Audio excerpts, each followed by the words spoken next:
ವಾಣಿ date 18/7/2026 ಪ್ರಥಮ ಮುರಳಿ. ಓಂ ಶಾಂತಿ. ಬಾಪ್ ದಾದಾ ಮಧುಬನ ಮಧುರ ಮಕ್ಕಳೇ, ತಂದೆಯಂತೂ ಬಡವರ ಬಂಧುವಾಗಿದ್ದಾರೆ. ಸುಧಾಮನು 2 ಹಿಡಿ ಅವಲಕ್ಕಿಯನ್ನು ಕೊಟ್ಟು ಮಹಲನ್ನೇ ಪಡೆದನೆಂದು ಗಾಯನವಿದೆ. ತಂದೆಯು 21 ಜನ್ಮಗಳಿಗೆ ಆಸ್ತಿಯನ್ನು ಕೊಡುತ್ತಾರೆ. ಈಗ ಹಿಂತಿರುಗಿ ಹೋಗಬೇಕಾಗಿದೆ ಎಂದು ನೀವು ತಿಳಿದಿದ್ದೀರಿ. ಶಿವತಂದೆಯು ಮಾಡುತ್ತಿರುವ ಸ್ಥಾಪನಾ ಕಾರ್ಯದಲ್ಲಿ ಎಷ್ಟು ಸಾಧ್ಯವೋ ಅಷ್ಟು ಮಾಡಬೇಕಾಗಿದೆ. ಮನೆಯಲ್ಲಿ ಯೂನಿವರ್ಸಿಟಿ ಅಥವಾ ಆಸ್ಪತ್ರೆಯನ್ನು ತೆರೆಯಬೇಕು. ಸಹೋದರರೇ ಮತ್ತು ಸಹೋದರಿಯರೇ, 21 ಜನ್ಮಗಳಿಗೆ ಸದಾ ಆರೋಗ್ಯ ಮತ್ತು ಸಂಪತ್ತನ್ನು ಪಡೆಯಬೇಕೆಂದರೆ ಇಲ್ಲಿ ಬಂದು ತಿಳಿದುಕೊಳ್ಳಿ ಎಂದು ಬೋರ್ಡಿನ ಮೇಲೆ ಬರೆಯಬೇಕಾಗಿದೆ. ನಾವು 1 ಸೆಕೆಂಡಿನಲ್ಲಿ ಸದಾ ಆರೋಗ್ಯ ಸಂಪತ್ತಿವಂತರು ಹೇಗೆ ಆಗುವುದು ಎಂಬ ಮಾರ್ಗವನ್ನು ತೋರಿಸುತ್ತೇವೆ. ನೀವು ಸರ್ಜನ್ ಆಗಿದ್ದೀರಲ್ಲವೇ? ಸರ್ಜನ್ಗಳಂತೂ ಅವಶ್ಯವಾಗಿ ಬೋರ್ಡ್ ಹಾಕುತ್ತಾರೆ. ಇಲ್ಲದಿದ್ದರೆ ಮನುಷ್ಯರಿಗೆ ಹೇಗೆ ತಿಳಿಯುತ್ತದೆ? ನೀವು ಸಹ ಮನೆ ಮುಂದೆ ಬೋರ್ಡನ್ನು ಹಾಕಬೇಕಾಗಿದೆ. ಯಾರೇ ಬರುತ್ತಾರೆಂದರೆ 2 ತಂದೆಯರ ರಹಸ್ಯವನ್ನು ತಿಳಿಸಬೇಕಾಗಿದೆ. ಹದ್ದಿನ ತಂದೆಯಿಂದ ಹದ್ದಿನ ಆಸ್ತಿಯನ್ನು ಪಡೆಯುತ್ತಲೇ ಬಂದಿದ್ದೀರಿ. ನನ್ನನ್ನು ನೆನಪು ಮಾಡುತ್ತೀರೆಂದರೆ ಬೇಹದ್ದಿನ ಆಸ್ತಿಯೂ ಸಿಗುತ್ತದೆ ಎಂದು ಬೇಹದ್ದಿನ ತಂದೆಯು ತಿಳಿಸುತ್ತಾರೆ. ಪ್ರೊಜೆಕ್ಟರ್ ಪ್ರದರ್ಶನಗಳಲ್ಲಿ ಮೊದಲು ಇದನ್ನು ತಿಳಿಸಬೇಕಾಗಿದೆ. ಈ ಪುರುಷಾರ್ಥದಿಂದ ಈ ರೀತಿಯಾಗುತ್ತೀರಿ. ಈಗ ಸಂಗಮಯುಗವಾಗಿದೆ. ಕಲಿಯುಗದಿಂದ ಸತ್ಯುಗವಾಗಬೇಕಾಗಿದೆ. ನೀವು ಭಾರತವಾಸಿಗಳು ಸತೋಪ್ರಧಾನರಾಗಿದ್ದಿರಿ. ಈಗ ತಮೋಪ್ರಧಾನರಾಗಿದ್ದಿರಿ. ನನ್ನನ್ನು ನೆನಪು ಮಾಡುತ್ತೀರೆಂದರೆ ಸ್ವರ್ಗದ ಮಾಲೀಕರಾಗುತ್ತೀರಿ ಎಂದು ತಂದೆಯು ತಿಳಿಸುತ್ತಾರೆ. ಮಾತುಗಳಂತೂ 2 ಇವೆ ಅಲ್ಲ. ಅಲ್ಫನ್ನು ನೆನಪು ಮಾಡುತ್ತೀರೆಂದರೆ ರಾಜ್ಯಭಾಗ್ಯವು ನಿಮ್ಮದಾಗುತ್ತದೆ. ಈ ನೆನಪಿನಿಂದಲೇ ಖುಷಿಯಾಗುತ್ತೀರಿ. ಈ ಕೊಳಕು ಪ್ರಪಂಚದಲ್ಲಿ ಯಾವುದೇ ಆಸೆಯನ್ನು ಇಟ್ಟುಕೊಳ್ಳಬಾರದು. ಇಲ್ಲಿ ನೀವು ಬದುಕಿದ್ದಂತೆಯೇ ಸಾಯುವ ರೀತಿ ಇರಲಿ. ಪುರುಷಾರ್ಥ ಮಾಡುತ್ತೀರಿ. ಅವರಂತೂ ಸತ್ತ ಮೇಲೆ ಸ್ವರ್ಗವಾಸಿಗಳಾದರೆಂದು ಹೇಳುತ್ತಾರೆ. ನಾವು ಸ್ವರ್ಗವಾಸಿಗಳಾಗಲು ತಂದೆಯನ್ನು ನೆನಪು ಮಾಡುತ್ತೇವೆಂದು ನೀವು ಎಲ್ಲರಿಗೂ ಹೇಳುತ್ತೀರಿ. ಅವರಿಂದ ಬೇಹದ್ದಿನ ಸುಖ ಸಿಗುತ್ತದೆ. ತಂದೆಯನ್ನು ನೆನಪು ಮಾಡುವುದರಿಂದ ಎಂದೂ ಸಹ ನೀವು ಅಳುವುದಿಲ್ಲ, ದುಃಖಿಸುವುದೂ ಇಲ್ಲ. ಮಾಯೆಯು ಬಿರುಗಾಳಿಗಳು ಬರುತ್ತವೆ, ಅದರ ವಿಚಾರ ಮಾಡಬಾರದು. ಮಾಯೆಯ ಬಿರುಗಾಳಿಗಳಂತೂ ಬಂದೇ ಬರುತ್ತವೆ.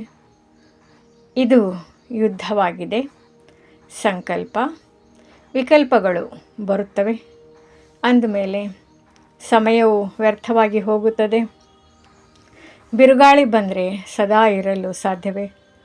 ಮುಂಜಾನೆ ಎದ್ದು ತಂದೆಯನ್ನು ನೆನಪು ಮಾಡಿ ಆಸ್ತಿಯನ್ನು ಪಡೆಯಬೇಕಾಗಿದೆ. ಇದೇ ಧ್ವನಿಯು ಆಂತರ್ಯದಲ್ಲಿ ಮೊಳಗುತ್ತಿರಬೇಕಾಗಿದೆ. ತಂದೆಯಂತೂ ಯಾವುದೇ ಕಷ್ಟವನ್ನು ಕೊಡುವುದಿಲ್ಲ. ಕೇವಲ ತಂದೆಯನ್ನು ನೆನಪು ಮಾಡಬೇಕು. ಬೇರೆಲ್ಲವನ್ನೂ ಮರೆತು ಬಿಡಿ. ಇವರೆಲ್ಲರೂ ಸತ್ತು ಹೋಗಿದ್ದಾರೆ. ಒಬ್ಬರಿಗೊಬ್ಬರು ಇದೇ ಮಾತನಾಡಬೇಕು. ಬಾಬಾ, ಈಗ ನಿಮ್ಮನ್ನೇ ನೆನಪು ಮಾಡುತ್ತೇನೆ. ನಿಮ್ಮಿಂದ ಸ್ವರ್ಗದ ಆಸ್ತಿಯನ್ನು ಪಡೆಯುತ್ತೇನೆ. ನಾವು 3 ಗಂಟೆಯಿಂದ 4 ಗಂಟೆಯವರೆಗೆ ಅವಶ್ಯವಾಗಿ ಎದ್ದು ನೆನಪು ಮಾಡುತ್ತೇವೆಂದು ಸಮಯವನ್ನು ಇಟ್ಟುಕೊಳ್ಳಬೇಕು. ಚಕ್ರವನ್ನು ನೆನಪು ಮಾಡಬೇಕು. ತಂದೆಯು ನಮಗೆ ರಚಯಿತ ಮತ್ತು ರಚನೆಯ ಜ್ಞಾನವನ್ನು ತಿಳಿಸಿದ್ದಾರೆ. ನಾವು ಈ ಮನುಷ್ಯ ಸೃಷ್ಟಿಯ ವೃಕ್ಷವನ್ನು ತಿಳಿದುಕೊಂಡಿದ್ದೇವೆ. ನಾವು 21 ಜನ್ಮಗಳನ್ನು ಹೇಗೆ ತೆಗೆದುಕೊಳ್ಳುತ್ತೇವೆಂದು ನಿಮ್ಮ ಬುದ್ಧಿಯಲ್ಲಿದೆ. ಈಗ ನಾವು ಹೋಗಿ ಸ್ವರ್ಗದಲ್ಲಿ ಬಂದು ಪಾತ್ರವನ್ನು ಅಭಿನಯಿಸುತ್ತೇವೆ. ನಾವೆಲ್ಲ ಆತ್ಮಗಳಾಗಿದ್ದೇವೆ. ಆತ್ಮಕ್ಕೆ ರಾಜ್ಯಭಾಗ್ಯವು ಸಿಗುವುದು. ತಂದೆಯನ್ನು ನೆನಪು ಮಾಡುವುದರಿಂದ ಆಸ್ತಿಗೆ ಅಧಿಕಾರಿಗಳಾಗುತ್ತೇವೆ. ಇದು ರಾಜಯೋಗವಾಗಿದೆ. ತಂದೆಯನ್ನು ನೆನಪು ಮಾಡುತ್ತೇವೆ. ಬೇಹದ್ದಿನ ತಂದೆಯ ಮೂಲಕ ಅನೇಕ ಬಾರಿ ವಿಶ್ವದ ಮಾಲೀಕರಾಗಿದ್ದೆವು. ಈಗ ನರಕವಾಸಿಗಳಾಗಿದ್ದೇವೆ. ಒಬ್ಬ ತಂದೆಯ ನೆನಪಿನಿಂದ ಈಗ ಪುನಃ ಸ್ವರ್ಗವಾಸಿಗಳಾಗುತ್ತೇವೆ. ಪಾಪ ಭಸ್ಮವಾಗುವುದು. ಆದ್ದರಿಂದ ಈ ಯೋಗಕ್ಕೆ ಅಗ್ನಿ ಎಂದು ಹೇಳಲಾಗುತ್ತದೆ. ನೀವು ಬ್ರಾಹ್ಮಣರು ರಾಜ ಋಷಿಗಳಾಗಿದ್ದಿರಿ. ಋಷಿಗಳು ಸದಾ ಪವಿತ್ರರಾಗಿರುತ್ತಾರೆ. ತಂದೆಯನ್ನು ನೆನಪು ಮಾಡುತ್ತೀರಿ ಮತ್ತು ರಾಜ್ಯಭಾಗ್ಯದ ಆಸ್ತಿಯನ್ನು ಪಡೆಯುತ್ತೀರಿ. ಈಗ ವಿಕಾರಗಳ ಮೇಲೆ ಇಚ್ಛೆಯನ್ನಿಡಲು ಸಾಧ್ಯವೇ? ಇದು ಕೊಳಕು ಇಚ್ಛೆಯಾಗಿದೆ. ಈಗ ಪಾರಲೌಕಿಕ ತಂದೆಯಿಂದ ಆಸ್ತಿಯನ್ನು ಪಡೆಯಬೇಕಾಗಿದೆ. ಆರೋಗ್ಯ ಚೆನ್ನಾಗಿಲ್ಲವೆಂದರೂ ಸಹ ತಂದೆಯನ್ನು ನೆನಪು ಮಾಡಬಹುದು. ಏಕೆಂದರೆ ಮಕ್ಕಳೆಂದರೆ ತಂದೆಗೆ ಬಹಳ ಪ್ರೀತಿ ಇದೆ. ತಂದೆಯು ಅನೇಕ ಮಂದಿ ಮಕ್ಕಳಿಗೆ ಪತ್ರವನ್ನು ಬರೆಯಬೇಕಾಗುತ್ತದೆ. ಶಿವ ತಂದೆಯು ಬರೆಸುತ್ತಾರೆ. ನೀವು ಸಹ ಶಿವಬಾಬಾ ಕೇರ್ ಆಫ್ ಬ್ರಹ್ಮ ಎಂದು ಬರೆಯುತ್ತೀರಿ. ನಾವೆಲ್ಲರೂ ಶಿವ ತಂದೆಯ ಮಕ್ಕಳು, ಸಹೋದರರಾಗಿದ್ದೇವೆ. ಆತ್ಮೀಯ ತಂದೆಯು ಬಂದು ನಮ್ಮನ್ನು ಪಾವನ ಮಾಡುತ್ತಾರೆ. ಆದ್ದರಿಂದ ಪತಿತ ಪಾವನ ಎಂದು ಕರೆಯಲಾಗುತ್ತದೆ. ಎಲ್ಲ ಆತ್ಮರನ್ನು ಪಾವನ ಮಾಡುತ್ತಾರೆ. ಯಾರನ್ನು ಬಿಡುವುದಿಲ್ಲ. ಪ್ರಕೃತಿಯು ಪಾವನವಾಗುತ್ತದೆ. ಸತ್ಯಯುಗದಲ್ಲಿ ಪ್ರಕೃತಿಯು ಪಾವನವಾಗಿರುತ್ತದೆ ಎಂದು ನೀವು ತಿಳಿದಿದ್ದೀರಿ. ಈಗ ಶರೀರವು ಪತಿತವಾಗಿದೆ. ಆದ್ದರಿಂದ ಗಂಗೆಯಲ್ಲಿ ಹೋಗಿ ಸ್ನಾನ ಮಾಡುತ್ತಾರೆ. ಆದರೆ ಆತ್ಮವು ಪಾವನವಾಗುವುದಿಲ್ಲ. ಅದಂತೂ ಯೋಗಾಗ್ನಿಯಿಂದಲೇ ಪವಿತ್ರವಾಗುವುದು. ಒಳ್ಳೆಯದು. ಮಧುರಾತಿ ಮಧುರ. ಅಗಲಿ ಹೋಗಿ ಮರಳಿ ಸಿಕ್ಕಿರುವ ಮಕ್ಕಳ ಪ್ರತಿ ಮಾತಾಪಿತಾ ಬಾಬ್ದಾದರವರ ನೆನಪು, ಪ್ರೀತಿ ಹಾಗೂ ಸುಪ್ರಭಾತ. ಆತ್ಮಿಕ ಮಕ್ಕಳಿಗೆ ಆತ್ಮಿಕ ತಂದೆಯ ನಮಸ್ತೆ. ಧಾರಣೆಗಾಗಿ ಮುಖ್ಯ ಸಾರ.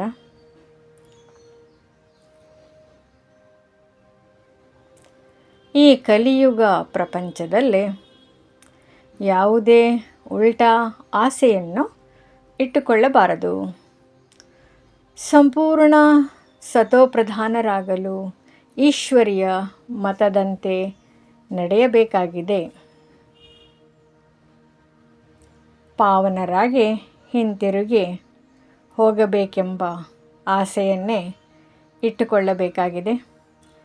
ಅಂತ್ಯಮತಿ ಸೋಗತಿ. ಮಾಯೆಯ ಬಿರುಗಾಳಿಗಳೊಂದಿಗೆ ಸಮಯವನ್ನು ವ್ಯರ್ಥ ಮಾಡಬಾರದು.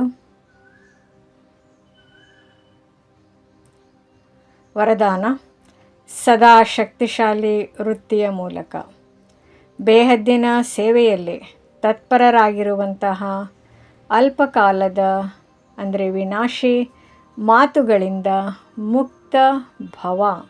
ಹೇಗೆ ಸಾಕಾರ ತಂದೆಯವರಿಗೆ ಸೇವೆ ಇಲ್ಲದೆ ಮತ್ತೇನೂ ಕಾಣಿಸುತ್ತಿರಲಿಲ್ಲ, ಅದೇ ರೀತಿ ತಾವು ಮಕ್ಕಳು ಸಹ ತಮ್ಮ ಶಕ್ತಿಶಾಲಿ ವೃತ್ತಿಯ ಮೂಲಕ ಬೇಹದ್ದಿನ ಸೇವೆಯಲ್ಲಿ ತತ್ಪರರು ಆಗುತ್ತೀರೆಂದರೆ ವಿನಾಶಿ ಮಾತುಗಳೆಲ್ಲವೂ ಸ್ವತಃವಾಗಿ ಸಮಾಪ್ತಿಯಾಗಿ ಬಿಡುತ್ತವೆ. ಇದಕ್ಕಾಗಿ ಸಮಯ ಕೊಡುವುದು ಸಹ ಗೊಂಬೆಗಳ ಆಟವಾಗಿದೆ. ಇದರಲ್ಲಿ ಸಮಯ ಹಾಗೂ ಶಕ್ತಿಯು ವ್ಯರ್ಥವಾಗುತ್ತದೆ. ಆದ್ದರಿಂದ ಚಿಕ್ಕ ಪುಟ್ಟ ಮಾತುಗಳಲ್ಲಿ ಸಮಯ ಅಥವಾ ಜಮಾ ಮಾಡಿಕೊಂಡಿರುವ ಶಕ್ತಿಗಳನ್ನು ವ್ಯರ್ಥವಾಗಿ ಕಳೆಯಬಾರದು. ಸ್ಲೋಗನ್: ಸೇವೆಯಲ್ಲಿ ಸಫಲತೆಯನ್ನು ಪ್ರಾಪ್ತಿ ಮಾಡಿಕೊಳ್ಳಬೇಕೆಂದರೆ ಮಾತು ಹಾಗೂ ಚಲನೆ ವಲನೆ ನಡವಳಿಕೆಯು ಪ್ರಭಾವಶಾಲಿ ಆಗಬೇಕು. ಅವ್ಯಕ್ತ ಸೂಚನೆ: